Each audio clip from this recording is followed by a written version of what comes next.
stand up. Right. Now, the ribs have come up, the hips drop back. Now, oh, and also, you heard a lot about breathing. You want to get out rid of tension. How the hell can you breathe correctly when you've expanded the ribs and you're going to hold it there for 64 bars? Right? No wonder you've got tension. Right? And that's where your problems start in practice. You're out of balance, you're out of tune with one another. So, how do we put these things right? Right. At this point in time, I feel prepared to dance. I can feel my foundation, my roof is sitting on. I offer my partner my hand, and I will move up to my partner. So I'm going to ask you to step a small step forward on your right foot, which means that's left foot forward for me. And I will meet you and create a rotation and space before I release. Now, if we start with a maximum, I've got nothing left. There's nothing left. So when I come to produce a line, which we need to be, has a great volume to it, we've got nothing left. Absolutely nothing left, right?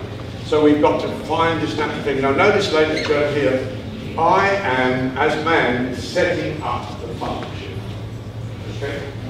So, can you see my tie? New one. Right? I'm the only one wearing a tie today. Like the old English spot. Right. Now, there, you can see my right elbow, yes? So that's the extreme right of our partnership. Right. So you've got to fit in between my thigh and my elbow. I don't want you all in my arm. I want you there. Right, now, what I would like, what I love girls to feel now is that I often ask them, where do you produce your top line from? And I usually say, from here, put your rib up. I say, as you do that, I'm going home. So, what do you do? Right, you're ready to dance, okay? You just straight up and down. Okay, this is what I want you to do. Imagine I've got high heels on, so that's already thrown my weight forward to the balls of the feet. Now, from there, as the man meets me, I produce my spiral turn, which gives me a very slight backward curve, and at the same time, a very slight curve to my left. So that's what I'm producing. So it's come from the ball of the feet. And notice, girls, I've got 2 feet under my body. I haven't stuck this foot out here.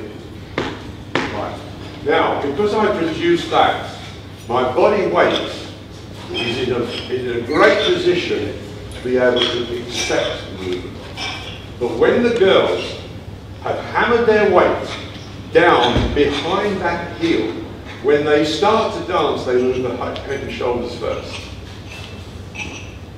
So you've got no chance, boys, now, because now you're going to hold them too tight. So once if I'm in that position and I move my head and shoulders first, I get a very abrupt leg action, and I'm also, as the girl then, dictating the lowering. Now there are 2 things a girl must never do in ballroom dancing. 1, she doesn't touch you. You're all going, don't touch me, okay? The second thing is you're not in control of the lowering, okay? So I will touch you, and providing I don't break the law, I'm okay. Right, so my first touch, and it's a very sensitive touch, fingertips. Now rather like Alex was leading, about leading and all that, right? That's all I do. I just invite her in, and as I do so, I just move up. Right. Wind up and release. Yeah. All right. So it's got to be that. It's got to be that in action. All right.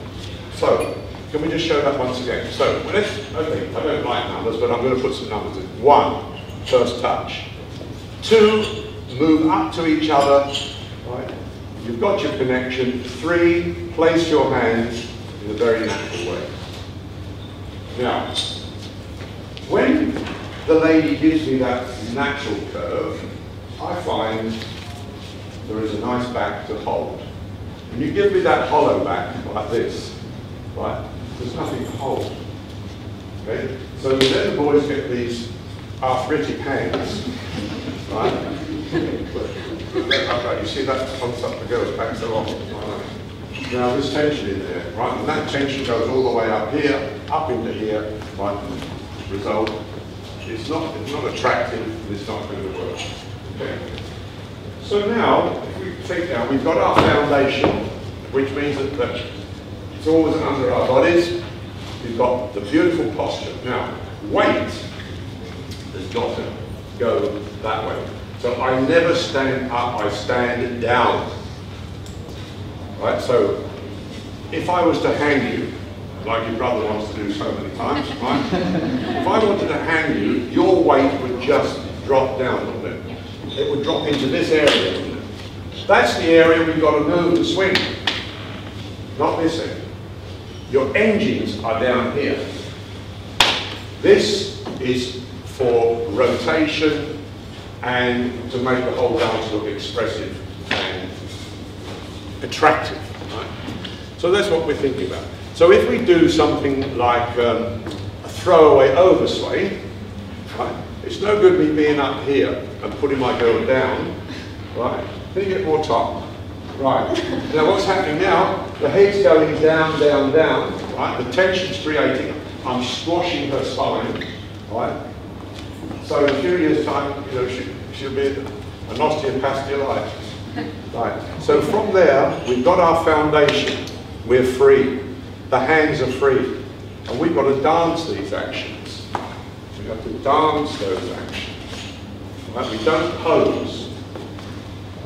Now, could I have some music now, please? The first waltz then, please. Now, when I come back that new era, right? But if I can take you as a little bit of a journey back now. I was teaching overseas recently, and this couple said to me, "Did you move like we did in your day?"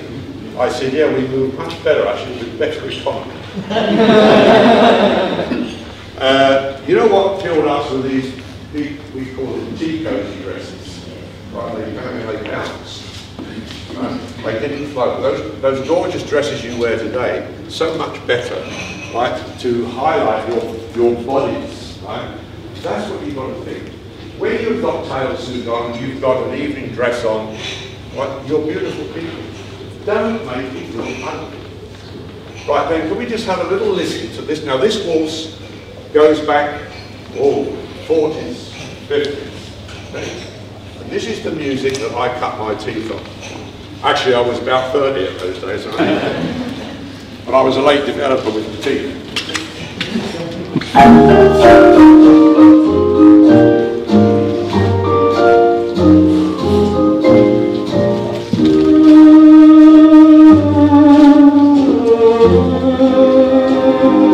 One night of love, this is called.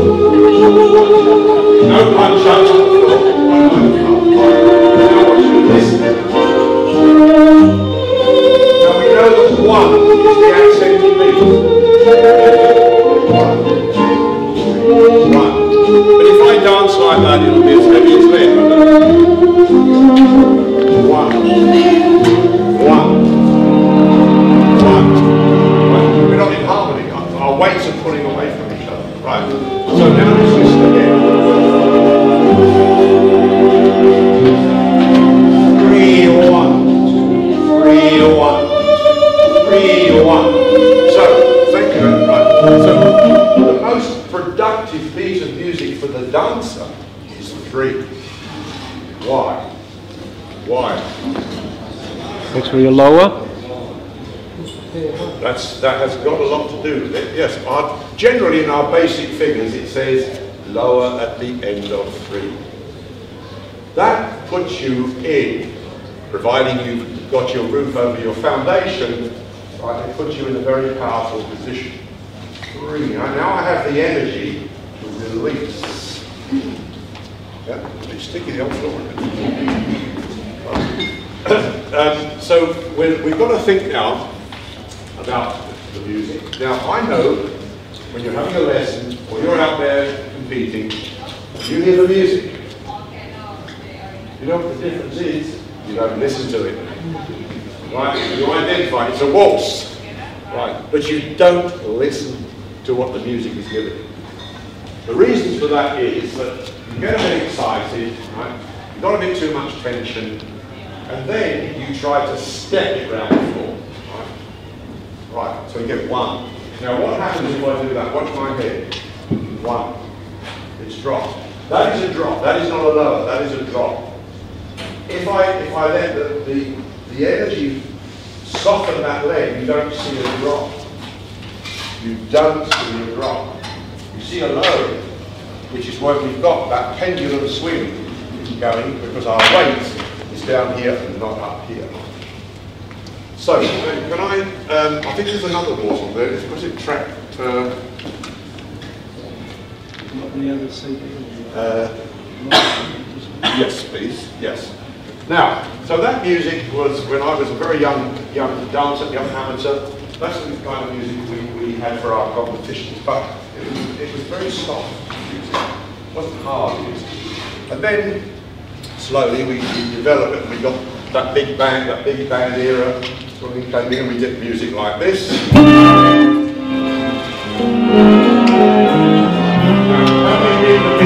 To the British in black. Recognise this music. Right, now listen, this is a full sweep. Again, one love.